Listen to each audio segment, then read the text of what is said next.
The Federalist Papers, written by Alexander Hamilton, James Madison, and John Jay. And these papers are really important in American history because they really are going to kind of seal the deal on the new Constitution.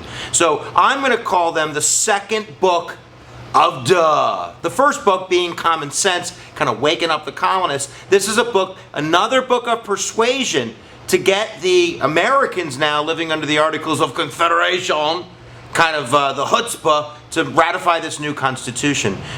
So the Federalist Papers were written between 1787 and 1788, that sweet soft spot right after the Constitutional Convention, again, in order to persuade Americans to ratify this bad boy. So following the Constitutional Convention, the anti-Feds grabbed some pen and paper and started publishing anonymous writings under the names of Cato and Brutus in some of the New York press, really bashing the Constitutional Convention.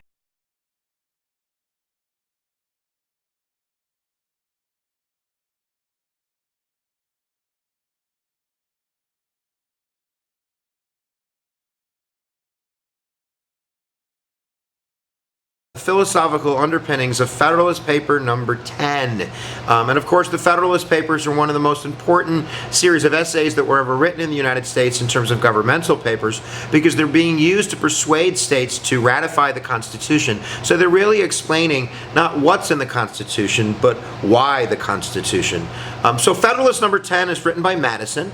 Hamilton and John Jay write the other ones, but Madison is in charge of this puppy.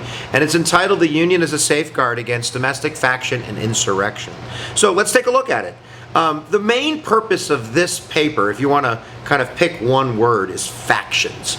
And what a faction is, guys, is basically, if you go to the cafeteria table at school, you'll notice that people kind of group themselves.